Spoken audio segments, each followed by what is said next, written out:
Gravação. Então, fala de o que é arrogância, o que é uma pessoa soberba. Eu conheci um senhor que ele veio trabalhar aqui na minha casa, ele era da Assembleia de Deus e depois ele foi para a congregação. Não porque ele foi para a congregação, tá, irmãos? Eu conheço muita gente da congregação maravilhosa, que vive uma vida cristã maravilhosa. Tem muita gente da congregação que está desviado, como tem muito batista que está desviado. Mas eu conheço muitos da congregação que me enche de orgulho. Então, e ele falava assim, sabe, pastor Raimundo, eu tenho um problema, eu sou muito soberbo. Eu falei, é mesmo, fulano? É. Enquanto ele trabalhava aqui em casa, ele me deu umas dores de cabeça, mas numa ocasião que ele realmente fez um negócio, quando eu vi a arrogância dele, a soberba, eu falei, rapaz, isso é muito soberbo mesmo. Ele sabia que ele era soberbo. Geralmente a maioria das pessoas não sabem, né? Não se consideram. Gil, o que é arrogância? O que é soberbo? Meu pastor, eu conheço alguém arrogante. Eu já conheci alguém bem arrogante. É um ponto bem ruim, né? O que eu não gostava principalmente nele era o fato dele ter bastante conhecimento, era uma pessoa muito sábia, mas às vezes ele empunhava muito isso. Ele era muito, como nosso irmão Ari falou, ele era muito é, altivo de espírito, né? Não sei se foi o Mori que falou, ele gostava de sobrepor isso sobre as pessoas de uma forma muito severa, era arrogante, né? Acho que não sei Olha, definir muito bem, assim, mas era ó, bem isso. o conhecimento pode ensoberbecer? Pode. A riqueza pode ensoberbecer? Pode. Os dons podem ensoberbecer? Pode. O problema é a riqueza? O problema é o dom? O problema é a sabedoria? O problema é o nosso coração. Por que Oração. eu fiz isso? Irmãos, eu só entrei nesse assunto para deixar uma pitada prática aqui, porque o Espírito Santo dá poder. A gente vê isso no Velho Testamento e no Novo. Mas todo mundo que praticou rebelião e arrogância naufragaram. E eu queria agora fazer uma liçãozinha de casa bem rápida. O que tem a ver a rebelião com a feitiçaria e a arrogância com a idolatria? Vamos lá, classe seminarista. O que tem a ver a rebelião com a feitiçaria? Professora Aparecida não fala. O que tem a ver a rebelião com a feitiçaria? Tem a ver ou não tem? Eu me rebelo contra a vontade de Deus, ou seja, eu quero resolver com as minhas próprias mãos, não E a confiar, não ter fé feitiçaria? no próprio. E a feitiçaria? O que tem a ver? É se achar Deus, ou seja, achar que tem mais poder do que o próprio Criador, através da, da própria, ou seja, o feitiço nada mais é do que você invocar outros espíritos achando que você tem poder sobre eles, na qual você é mais escravo do que pensa. Exatamente. Agora, tem a ver rebelião e feitiçaria? Tem a ver? O que vocês acham? Tem conexão ou são pecados distintos? Eu estou tentando lembrar da passagem onde diz que ambos são as mesmas coisas. Eu só não me recordo onde está, mas. Estão indo onde eu queria chegar. Será que Lembrou, Ari? sim. É 1 Samuel, né? Que 1 Samuel? acredito que é, Vamos acredito que é lá. 1 1 Samuel. Samuel 15, 23. Eu queria. Pastor, você entregou a linha de raciocínio. Quando a gente fala, não vai, foi de propósito. Eu fiz as perguntas, por isso que eu pedi para a Aparecida ficar quieta. Mas assim, na realidade, quando a gente fala assim, irmão, você é rebelde, por exemplo. Né? Geralmente, esses dias eu lembro de um marido, ele não é da nossa igreja, mas ele de vez em quando fala assim para a esposa dele, tia, para de ser rebelde. Aí eu dou risada, né? E aí muitas vezes chega algum irmão e fala, pastor, eu não quero ser rebelde. Eu falo, não seja rebelde. A gente quando olha assim a rebeldia, né, é uma coisa que a gente entende que é um ato de desobediência. A gente não acha que tem conexão com a feitiçaria, não é verdade? Porque não tem, olhando assim, se eu chegar para o irmão, o pastor Johnny, cuidado com a feitiçaria, ele vai falar, ô pastor, pelo amor de Deus, feiticeiro, não. Dil, cuidado com a feitiçaria. Ô, irmão, pastor, pelo amor de Deus, que isso, feitiçaria? Cuidado, irmão. Pastor, estou indo na igreja, eu não estou indo na reunião dos 318, não estou caminhando no Sal Grosso, né? Não estou fazendo nada disso. Aí a gente acha que não tem uma conexão, mas na realidade há uma conexão. A Escritura fala que é uma conexão. E aí a gente pensa o seguinte, que a arrogância é o ato de ser soberbo, é o ato de ser uma pessoa orgulhosa. E aí quando a gente fala assim, e a idolatria? A idolatria é o ato de adorar um ídolo. Não tem conexão nenhuma, são pecados distintos. E é isso que eu quero que vocês entendam. Porque se o Espírito Santo dá poder para a gente servir, e deu lá no Velho Testamento, deu no Novo, percebam que só se manteve vivo para a glória de Deus no Velho Testamento, antes da lei, na lei e na graça, todos aqueles que se mantiveram em aliança. Uma vida intensa em Deus, cumprindo tudo que Deus queria, da forma de Deus, com as motivações corretas, com o espírito quebrantado sendo ensinável. Por quê? Porque Deus, Ele conhece, mesmo que a gente não mostre, Ele sabe que muitas pessoas, quando são arrogantes ou rebeldes, elas trazem muito mais do que uma simples arrogância, uma simples soberba. Elas trazem dentro dela uma profunda idolatria. E elas trazem dentro dela não só uma rebeldia, uma opinião contrária, elas trazem dentro dela o que? Uma profunda feitiçaria. E aqui eu quero deixar isso claro, que o próximo ponto que a gente vai tratar no livro é o Espírito Santo purifica. E esse ponto tem tudo a ver com o próximo ponto. E eu espero que os irmãos nunca mais esqueçam dessa aula. Porque muitas vezes a gente está fazendo ministério em rebelião e arrogância. E se esquece que a rebelião é como o pecado de feitiçaria e a arrogância e soberba é igual ao pecado de idolatria. Ou seja, eu naufragarei. E eu digo que eu estou fazendo sob o poder do Espírito Santo. Mas o Espírito Santo que trabalha sobre nós, ele nos purifica, ele gera vida em mim e gera vida nos outros. Logo, quem faz sobre rebeldia e arrogância, não faz sobre a orientação do Espírito Santo, pode até ter algum espírito que o conduza a agir. E se não tiver um espírito que o conduza a agir, é o próprio ser, é a própria carne dele agindo sobre ele. Logo, é algo contra Deus, é algo que vai ser sentenciado por Deus. Forte isso, não, irmãos? Ari, pode ler o texto e pode falar. Não, eu achei aqui, né, fala assim, qual é a ligação entre a rebeldia e a feitiçaria, né? Quem faz feitiçaria se envolve com demônios. Quem se rebela contra Deus também se abre a influências de demônios. Só existe dois lados. Quem não se sujeita a Deus se sujeita ao diabo, o líder de toda a rebelião contra Deus. Essa frase você leu da onde, Ari? Linda frase. É uma resposta. Uma citação. Eu estou vendo aqui uma página aqui que eu abri aqui. Por acaso. Falando sobre esse. Não sei quem falou, mas ele disse uma verdade. Na feitiçaria, você se sujeita a forças malignas.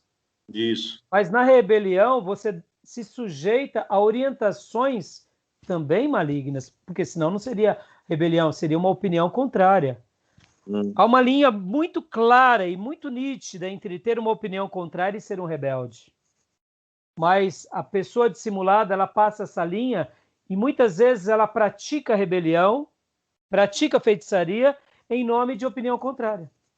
E a linha é muito clara e o Espírito Santo não se deixa se confundido quando realmente as coisas vêm à tona. Por isso que tanto um quanto o outro é de procedência contrária à vontade de Deus. Porque quem se sujeita à vontade de Deus não pratica nem rebelião, muito menos feitiçaria. E também não pratica arrogâncias e muito menos idolatrias. Ô, irmãos, uma coisa é você ser convicto. Eu sou convicto de algumas coisas. E outra coisa é você ser arrogante e soberbo. Totalmente diferente. Muitas pessoas, elas acham que o fato delas serem convictas ou convictos fazem deles... Só um minuto. Está acabando minha bateria. Caiu aqui. Uma coisa é a convicção e outra coisa é a arrogância e a soberba. Posso ser convicto e humilde. Jesus era convicto ou não era? E humilde. Paulo era convicto ou não era? Mandava uns para o diabo, outros para Satanás. E era convicto ou não era? E era humilde. Paulo muitas vezes falou, eu quero chegar a vocês com toda a humildade. Ou seja, era humilde. Não confundam pessoas que são convictas com arrogância. Uma coisa é a convicção e outra coisa é a soberba e a arrogância. Assim como a idolatria é o culto, olha, guarda isso. Assim como a idolatria é o culto a outros seres, que não é a Deus, e prestamos cultos a eles, a arrogância ou a soberba é o culto do ego. O ídolo invisível. Quando eu cultuo um ídolo, eu vou a uma imagem e tem uma influência dos demônios. E quando eu cultuo o meu eu, ou vivo apenas vivendo a minha vontade, eu estou cultuando a mim mesmo, eu estou sob influências de demônio, é carne. Entendeu? E vamos ler o texto agora? Quem achou o texto? Leia para nós. O de 1 Samuel? Isso. 1 Samuel 15, verso 23. Pois a rebeldia é como o pecado da feitiçaria, a arrogância como o pecado, como o mal da idolatria. Assim como você rejeitou a palavra do Senhor, ele o rejeitou como rei. Falando de Essa Saul. palavra de Saul. Olha só, irmão, Saul foi lá tocar tabaca? Não, irmão, ele só foi rebelde. Influência de espíritos. Saul praticou o culto a algum ídolo? Não, ele foi o ídolo dele próprio, o dom dele foi o ídolo dele próprio, e o final de Saul é o quê?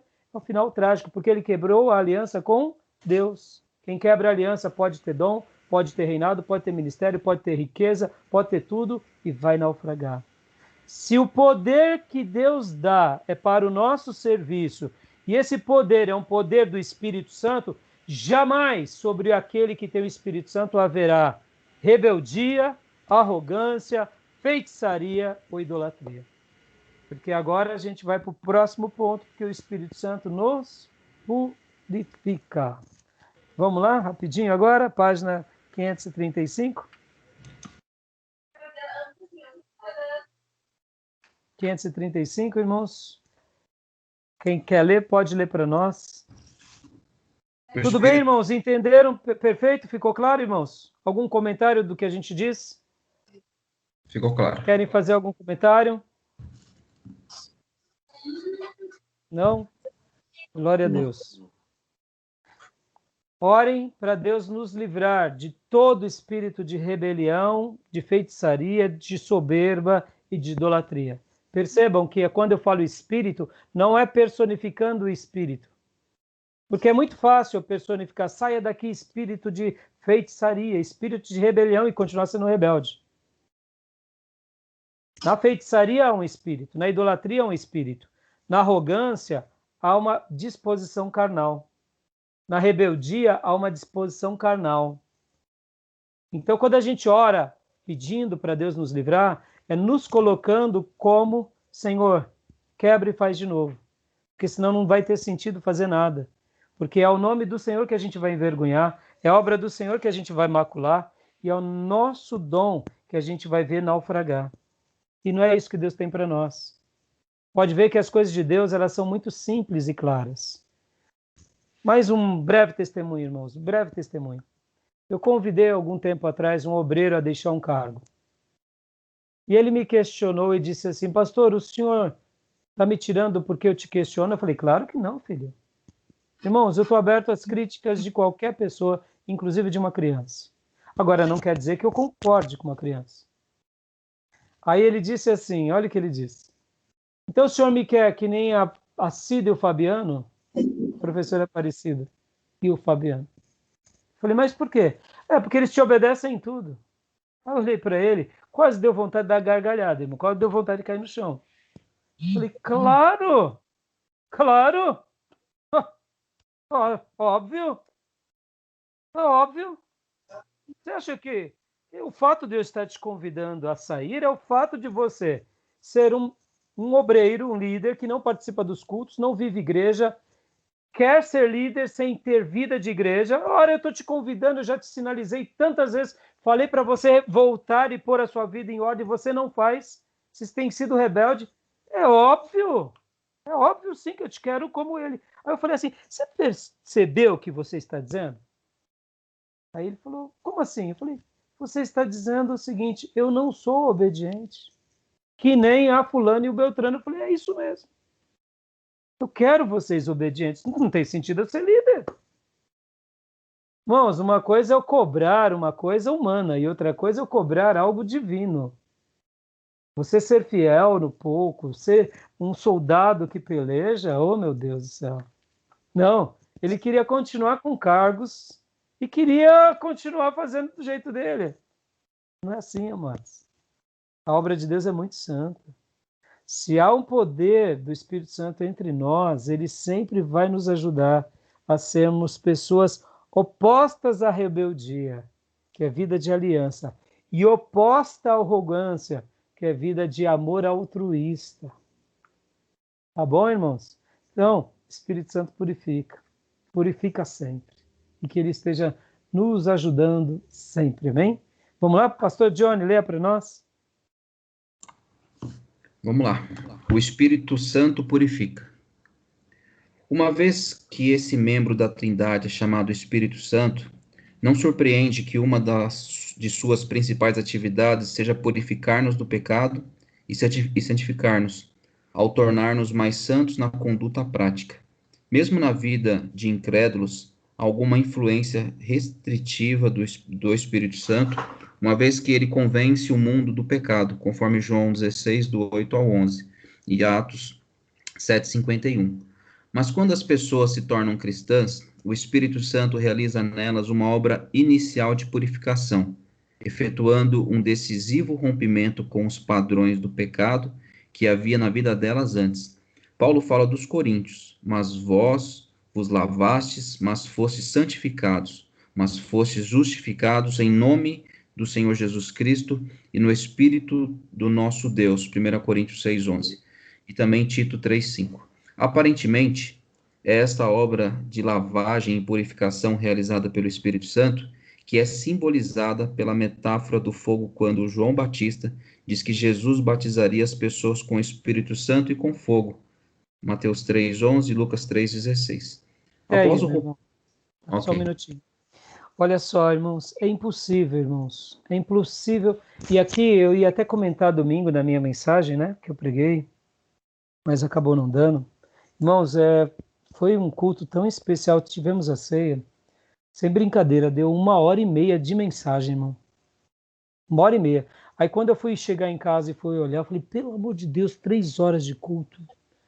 Mas foi tão extraordinário. Depois vejam, no Face tá inteiro, no YouTube só tá a mensagem. Eu ia falar um pouco sobre essa questão da santificação. A gente tem uma ideia errada da santificação. A santificação, irmãos, é mais como comportamento, é separação.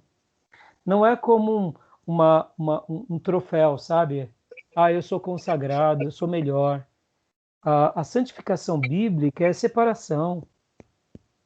É deslocamento, sabe? É disposição. Então, o Espírito Santo, que deu dons, que nos separou, que nos incluiu, que nos fez enxergar, que nos convenceu, ele gera em nós, de forma poderosíssima, esse ato de purificação na nossa vida. Ele vai realmente nos santificando. E aqui, por isso que eu disse na aula passada que eu discordo do batismo com o Espírito Santo e com fogo. Não é o fogo da condenação, é o fogo da purificação. Pode ver que o fogo vinha de Deus lá no Velho Testamento e era um fogo santo. O Senhor fez com que o fogo fosse derramado sobre o quê? Sobre o povo de Deus lá na Velha Aliança. Tanto no altar, e ali queimou. Pode ver que quando o Senhor falava sobre um fogo esquisito, era fogo estranho. Os filhos do sacerdote que levavam fogo estranho, a Bíblia fala era um fogo estranho. Em outras palavras, fogo rebelde, fogo de arrogância. E a ira de Deus veio sobre eles. Então, o fogo de Deus na nossa vida é nos purificando, é nos trazendo a esse princípio de lavagem. Eu gosto muito das expressões paulinas, quando fala revestivos. Puxa, irmão, isso é fantástico. Isso é fantástico. É como se no processo da caminhada cristã, quando nós nos convertemos, o fardo do pecado ficou para trás. Mas ainda a gente tem, de repente, uma manta de um vício. E aí a gente tem que tirar aquela roupa e jogar fora. E pode ver, revestivos, despojai-vos do velho homem, dá uma ideia de tirar a roupa velha e revestivos do novo. E agora coloque as roupas novas. Tem a ver com comportamento, irmãos. Irmão, guarda isso, pelo amor de Deus. Se o meu comportamento não diz com a minha vida, logo as minhas palavras não servem de nada. Por quê, irmãos? Porque é impossível ser um cristão piedoso, sendo que a minha vida não demonstra isso por atos. E aqui o Espírito Santo é aquele que não é só uma pessoa, não é somente alguém que dá dons, não é somente alguém que dá vida, não é somente alguém que dá poder para o serviço, mas uma das obras mais lindas está no nome dele. Ó querido, ó que fantástico, ó que fantástico. Jesus Cristo, Jesus Messias, Jesus o ungido, o que possui o Espírito Santo. Espírito Santo, ou seja, ele é santo, ele é separado. Ó que fantástico! Ó o nome do Deus Filho, ó o nome do Deus Espírito Santo. É Espírito, é invisível, mas ele é santo. Então é impossível a gente ter uma vida, eu diria, à mercê dele sem santidade, sem entrega total. E quando ele purifica-nos, nada mais faz, nada menos faz, do que dar ao que sobra a ele, a nós. Olha que fantástico. Por isso que quanto mais purificado eu sou por ele, mais santo eu sou por ele, mais separado eu sou para ele, e mais eu faço a obra dele. Porque, me entenda, irmãos, olha que fantástico. O Espírito Santo quer estar onde? O Espírito Santo quer estar se revelando na Bíblia. O Espírito Santo quer ver a gente proclamando o Evangelho. O Espírito Santo quer ver a gente em exercício. O Espírito Santo quer ver a gente na comunhão. O Espírito Santo quer ver a gente na obra de Deus. Por quê? Porque tudo isso é santo para ele. E tudo que é santo para ele, quando a gente se torna purificado, a gente é atraído. Quanto mais pecado a gente vai se permitindo viver, a gente vai sendo o quê? Não vai sendo purificado, a gente vai sendo contaminado. E mais a gente se afasta da obra dele.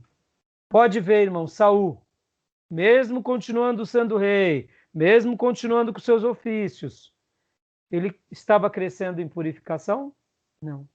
Ele cresceu em quê? Em rebeldia e em arrogância. Que culminou em quê? Em feitiçaria e idolatria.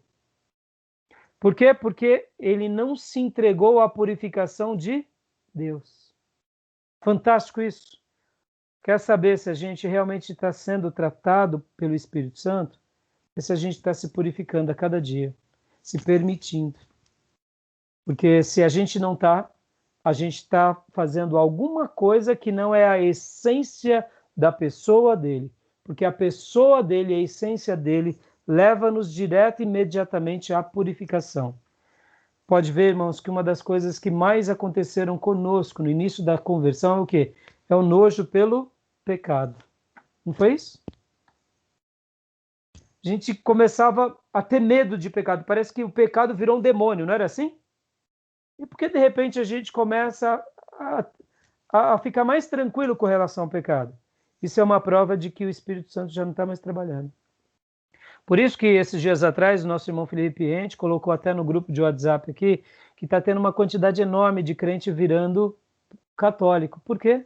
Porque esqueceram da obra do Espírito Santo. Não passaram por uma verdadeira conversão. E quem não passa por uma verdadeira conversão e vive uma verdadeira vida na presença de Deus, não está sendo purificado, logo começa a viver em pecado, logo começa a viver uma vida apenas religiosa. Porque quanto mais eu me aproximo do Espírito Santo, mais eu sou purificado em tudo. E quanto mais purificado em tudo, mais eu mergulho na obra do Espírito Santo, que é a noiva. Pode ver? O Espírito Santo está trabalhando agora o quê, irmãos? O Espírito Santo está querendo que a gente monte banco? O Espírito Santo está querendo que a gente monte, tem artista dentro da igreja? O Espírito Santo está querendo que a gente construa templo de Salomão? O Espírito Santo está querendo o quê? Adornar a noiva.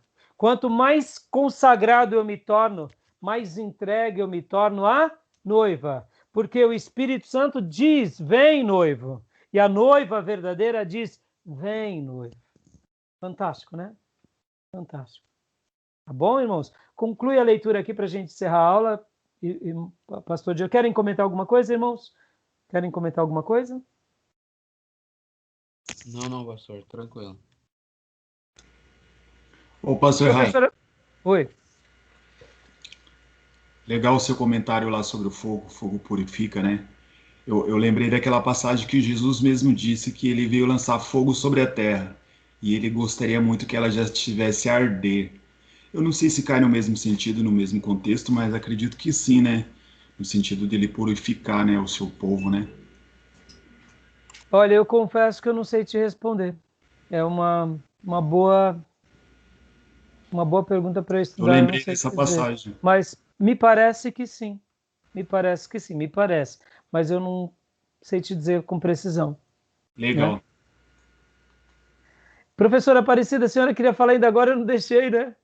Então a senhora fala já, tá? Nós mudamos de assunto, né?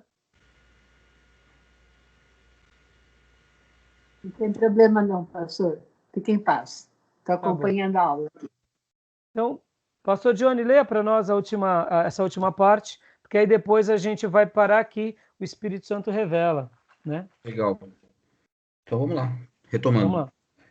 Após o rompimento inicial com o pecado que o Espírito Santo efetua em nossa vida na conversão, ele produz também em nós o crescimento em santidade da vida.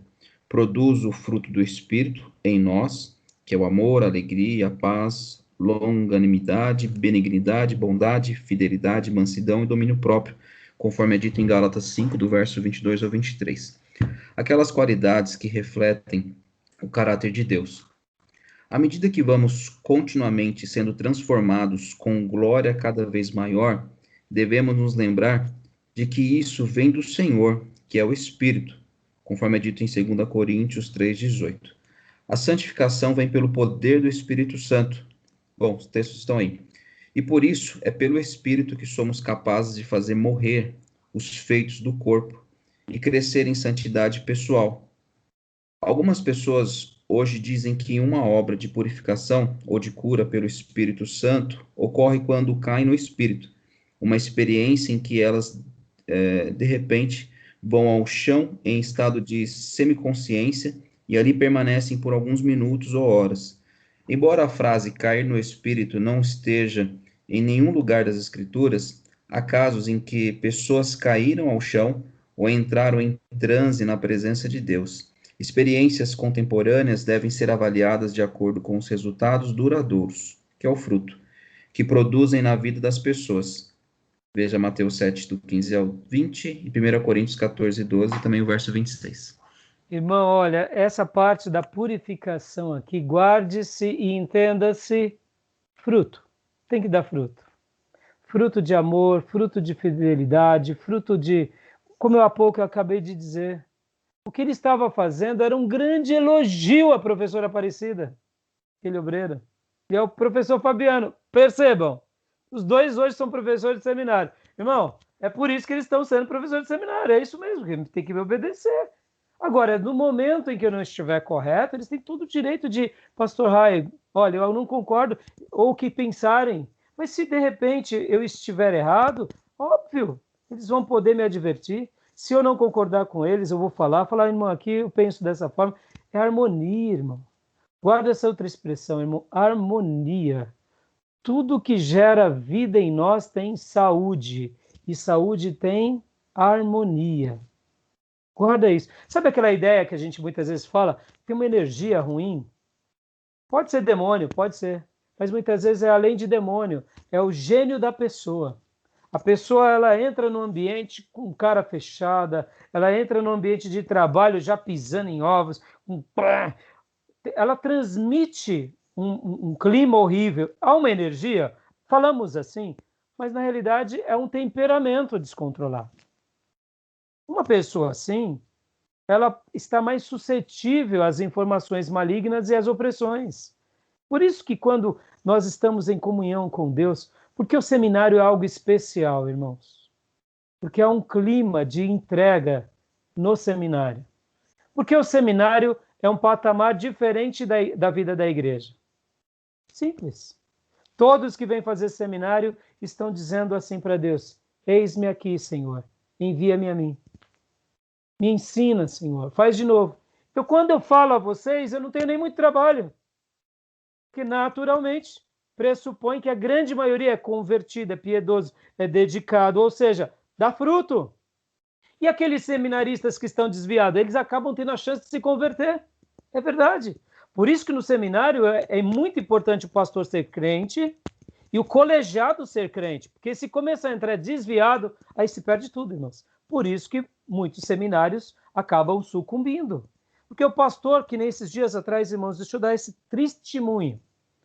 Um aluno que se formou no curso médio, no nosso primeiro curso médio, depois ele quis fazer a convalidação no outro seminário, não vou dar o nome por respeito.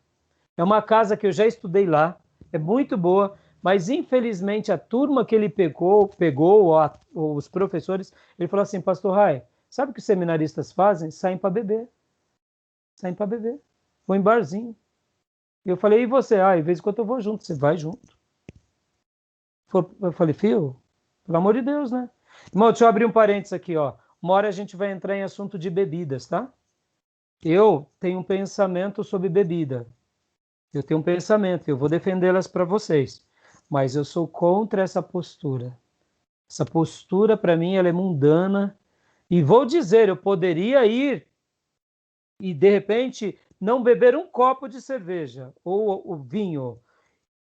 Vamos supor que eu fosse contra, uma hipótese. Eu não quero aqui defender agora, tá? Qual é a minha linha, tá bom? Depois eu vou falar qual é a minha linha, porque cada um segue a sua linha. Mas eu já cansei de ir, depois do serviço com colegas, muitas vezes em happy hours, porque precisávamos, e me mantive com prudência, com sabedoria. Eu conheço muitos irmãos que não bebem uma gota de cerveja e fala palavrão, xinga, olha as mulheres, só falta passar a mão nas mulheres. Ou seja, está errado isso daí? Já se desviou há muito tempo, depois quer tocar na igreja? Não, que isso? Está entendendo, amados? Eu não estou querendo defender aqui a bebida ou não defender, porque muitas vezes a pessoa não bebe e fala palavrão. O que eu quero dizer aqui é que ele estava saindo com uma classe do seminário para bares. E ele falou: pastor Raio, um monte de desviado, tudo fazendo seminário. Eu falei: o que você está fazendo lá? O que você está fazendo lá? Sai de lá, filho, antes que você se desvie. Porque, irmão, não pense que esse lugar... Aí talvez você diga assim: mas pastor, ir para um barzinho com os amigos é pecado? Eu falo para você: pode não ser pecado, mas pode ser embaraço. Pode ser embaraço. E a Bíblia vai falar para nós fugirmos de todo pecado e de todo embaraço. Então, meu irmão, o que é embaraço, você foge. Porque todo embaraço vai te levar para o pecado. E todo pecado já é um embaraço. E aqui, guarda isso, irmão. Por isso que eu estava falando: fruto, fruto, fruto. Sejam obcecados por alguém que dê fruto. Fruto de amor, fruto de justiça, fruto de entrega, fruto de domínio próprio, fruto de comprometimento. Seja obcecado. Aí talvez você diga: mas pastor, o senhor é juiz? Não, nós não somos juiz, mas nós notamos o fruto. O fruto. Fruto a gente nota. E quem dá frutos bons é separado para coisas boas. Quem não dá fruto bom não é separado. E aí, pastor, a gente manda embora da igreja? Claro que não, irmão. A gente só pode mandar embora da igreja quando a pessoa dá mau testemunho, fere com o cristianismo. Aí é outra história. Aí vamos para Mateus 16, Mateus 18. Mas fora disso, deixa o irmão lá. Ele está colhendo sentença sobre ele, porque quem planta a obra da carne colhe juízo. E alguns nem entrarão na vida eterna. Então, irmãos, o Espírito Santo purifica, ele gera vida, para que a gente sirva, para que a gente realize obras que sejam plenas e abundantes em fruto. Tá bom, meus amados irmãos? Querem comentar alguma coisa? Não, pastor, tá tranquilo essa questão aí. Irmãos, demais irmãos? Amém, pastor. Beleza, pastor Rai. Ari?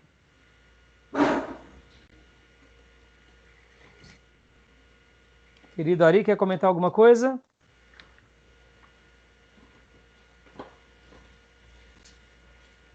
Então, meus irmãos, vamos encerrar por aqui a gravação. Eu vou encerrar professor, tá tudo bem? Foi aula direto, né, Ari? Quer comentar alguma coisa, Ari? Não, tá tranquilo, foi ótima aula aí, parabéns aí. Hoje caminhamos pouco sobre as páginas, mas caminhamos muito sobre a essência. Caminhamos pouco sobre as páginas. Poderia correr, mas caminhamos muito sobre a essência. Que essência? A pessoa do Espírito Santo. Ele gera em nós aliança. Quando a gente perde a aliança, perdeu tudo. Mas quando ele está em nós, ele dá poder para dar vida, ele nos ajuda no serviço e ele nos purifica. E quando ele faz isso, a gente frutifica. Frutifica, porque seremos como árvore plantada junto ao ribeiro. No tempo certo, vamos dar fruto do jeito dele. Amém? Deus abençoe a todos. Uma semana especial para vocês. Vamos continuar debatendo, falando e esclarecendo dúvidas, tá bom? E olha, vou parar aqui a gravação.